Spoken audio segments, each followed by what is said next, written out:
Yo, what's going on, everybody? It's Ace and Ninja here today, my dudes, for a brand new battle video for you guys. It is Saturday, maybe not as you're watching this, but as it's going up, it's Saturday. So happy Saturday! Hopefully, you guys are gonna have a fantastic weekend. I really hope you do.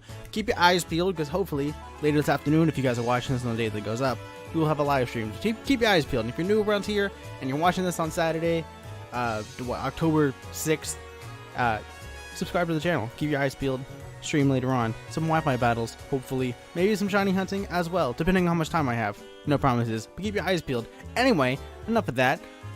We have a battle here for you guys. It's gonna be a fantastic battle. I really wanted to use this team and get a win with it. Okay, I used this team for a solid like 8 or 9 battles before we got a good one, and every one of the other battles I lost horribly. So this team was really a challenge to get working right. Okay, we have some very gimmicky Pokemon here in this team. Okay, first off, we have a Bastiodon that has literally 0 attacking moves. It has Block, Stealth Rock, Toxic, and I forget what the 4th slot is, but I do remember it was not an attacking move. Okay, there was literally no attacking move on the Bastiodon. Oh, Protect was the other move. Literally no attacking move on the Bastiodon. We have a max special defense Abomasnow, who kind of is actually a fair tank, but he's really not that good with all the weaknesses that he has.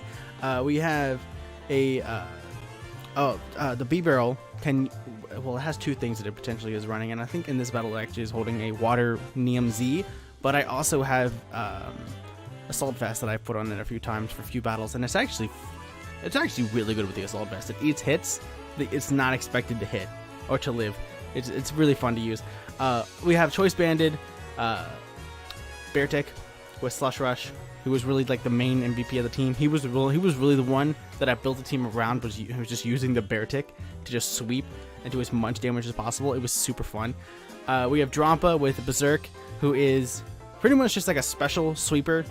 He's really just there to take out any threats that I can KO pretty easily with a special attack, especially like, defensive walls the Beartic may be having some trouble with.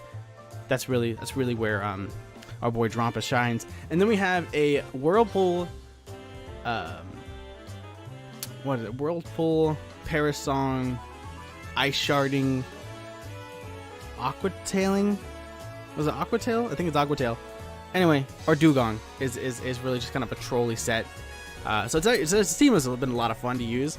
Hopefully you guys enjoy this battle. Let's jump into it. Because I've been talking for a solid 3 minutes now. I apologize for that. Go ahead and like the video. Alright, so we have a battle here against Revolt. This is from a stream we had a few days ago. It was a super fun stream. I had a lot of fun with the stream. It was a good battle even too, so hopefully you guys enjoy. He's going to lead off with his shiny Haxorus, the shiny boy. It's a beautiful Pokemon, as I lead off with Do, because I was actually not really expecting the Haxorus to be a lead so much. I was kind of planning for some one of the other mons to be a lead, but that's fine. Do is going to come out here and just, he's Liquidation, not Aquatail, my bad. He's going to come on here, and I fully expected him to swap out knowing I had an Ice-type move as a Dugong. I have an Ice-type move. I feel like he should have been expecting an Ice Beam, so I expected him to swap out. That's why I went for the Liquidation instead of just going straight for the Ice-type move on this Haxorus. But he stays in, takes the Liquidation, starts hitting me with these outrages. It's a huge problem, and I'm not really doing too much damage with my attacks, which is really annoying. Also, I'm sorry I keep breathing into the mic. It's like in a weird positioning right now. So I'm going to start hitting him with some Ice Shards. It's not doing too much damage. I'm pretty much just letting Do go down. I know that he's not really doing too much to the rest of his team. I don't really have any big plans for him, so he was just kind of go down so I can get a free switch in. I'm going to bring in the Blue Yeti, who is just going to set up the Hail and hit this kid with an Ice Shard real fast and hopefully knock him out. That's the plan for sure. Okay, at this point in the battle, that's the plan. So I hit the Ice Shard button. He does indeed stay in, and it does indeed take his Haxorus out of the battle, which is so fantastic because honestly, Haxorus is not a bad mon. It has Swords Dance. I believe it has Dragon Dance as of this current generation, but I'm not totally sure. I'm pretty sure, maybe it's just Swords Dance. But either way, dude, if you get the thing set up, it's a monster. So now we see his defensey boy come in here, and I expected a flamethrower from this kid, and I kind of was just gonna eat it. I knew it was gonna be defensive, but I just kind of wanted to see what kind of defenses he was rocking with here, if it was like max defense or just like a mixed defense set, you know. And we see the sludge bomb, which is also really useful. So now I'm expecting a flamethrower now that we've seen the sludge bomb. So I swap out into Grandpa here, who's gonna just take this flamethrower, gobble it up like it's absolutely nothing, and just sit there looking pretty with his beautiful dreadlocks. He's high as fuck, by the way. And we're gonna go ahead and scare out this Weezing, because I don't know why he scared out Wingzing, but he did. He scared out Wingzing. Anyway, we just see the Machop here come in, which is, it's just fine. You know, I clicked Draco Meteor. I knew it wasn't going to do too much, but with that thing being a defensive set, I knew the dropper could do big damage. But he swapped in the Machamp here, just gets just obliterated. Just straight obliterated by these meteors coming down, dude. He had no chance in heck, dude. He was just gone. He came in and he was gone. Anyway, so we're going to see Sylveon coming here. I know this thing can do a lot of damage to me, and I'm not really, like, super feeling taking a lot of damage. So I'm going to just swap out here. I'm not going to be dealing with that right now. I'm going to sit in the Great Wall. This thing is max defense. It's also not really a big help on the team. So I kind of just sent him in to take the attack. I knew he resisted whatever he went for. He actually took it pretty darn well. And now we're just going to go ahead and try to hit this thing with either a Stealth Rock or a Toxic. You know, if I feel like he's going to swap out, I'm going to go for the Stealth Rock. And I do kind of feel like he's going to swap out. He does have a Landorus in the back. So I went ahead and just went for the Stealth Rocks. And I was right. He did swap out. He went into that Landorus. I'm not really sure what this former Landorus likes to do. I feel like it's going to have an Earthquake or whatever, like a normal Landorus, but I'm not really sure. I haven't really seen them used competitively a whole lot. But we do get the Stealth Rocks up, which is pretty nice. So he's not going to be doing too much free switching around. And we're kind of sitting kind of pretty, actually. We are max defense, so I feel like I can kind of take whatever the thing wants to go for. But at the same time with the Landorus, with a quad effective Earthquake, so I kind of stayed in just to kind of test it, and it ended up not going my way, which is fine. The Great Wall has fallen. So that's our defensive Pokemon just gone, okay? We can't not rely on him anymore, which is kind of a problem. But we're going to sit in Crash here, who is going to outspeed this thing. I know we have at least 2 turns of Hail left. And I'm going to just knock this thing out with an Icicle Crash real fast, because I'm a Choice Banded. Max attack, max speed with Slush Rush. I am outspeeding and slapping everything right in its little nose, okay? There's absolutely zero chance of anything living and attacking this thing. Except for maybe this thing. Because they tend to be pretty darn bulky. So I'm not really super feeling it. I don't want to take a Flamethrower just in case I don't KO it. So I'm going to just swap out here and go back into Grandpa. Expecting that Flamethrower. Expecting to eat that up pretty well. So that's kind of the game plan right now. We do see the Flamethrower. I did correctly predict that, which you know, felt really good as a player. You know, felt good to predict that properly. And Grandpa eats that up pretty darn well. So we know he's not going to stay in here. We know we have to predict something else to come out. And I predicted it was going to be a Sylveon, probably. So I did not actually go for the Draco Meteor this turn. I went for the Fire Blast. Because last turn I went for the Draco Meteor on the swap, and it worked out for me. And I'm sure he wasn't going to try to play that again. He knew that I had Draco Meteor. He knew he could visit. He could be completely immune to that. So I completely predicted that right, but it wasn't enough to take him out, and I do get taken out by the Hyper Voice, which is a little bit annoying. I didn't even get to use the Berserk. A little bit of a letdown, but that's okay, because we have HM Slave here, who, like I said, is actually Waterneum Zed. Not that I'm going to display it at all in this match, but still. And I am rocking Return with Liquidation, Swords Dance, and Aqua Jet. That's the set, dude.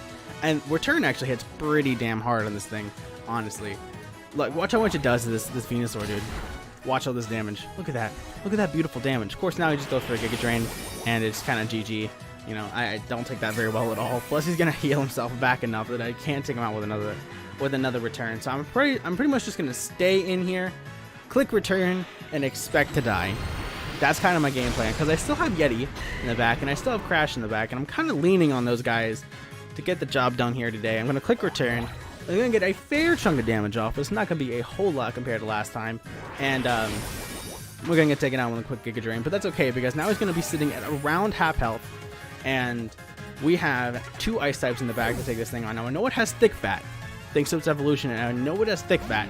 So I want to get Blue Yeti out here to just do a little bit of chip damage first and set up the Hail. That's my plan right now. I don't expect him to want to be swapping out or anything. He hasn't really been doing too much switch plays too much at this point in the battle, so I didn't really expect a swap. So I kind of played what was in front of me, but he actually swapped, which was a little bit of a surprise, but he actually swapped. But that's okay, because I ended up going for the Ice Shard, which actually puts this thing in a pretty decent range for me to do some solid damage after the hail. So I go for another ice shard because I know I might not outspeed this thing because I don't have any speed investment. I might not outspeed this thing, and I just kind of want to get some damage off. But so he goes for the flamethrower. I expect to die, and I live. I'm just 16 HP. Just 16 HP, dude. That's all I have left. That means I get to go for another ice shard, which is really, really nice. Because now this thing is almost guaranteed to die next turn. Okay, it's almost guaranteed to die.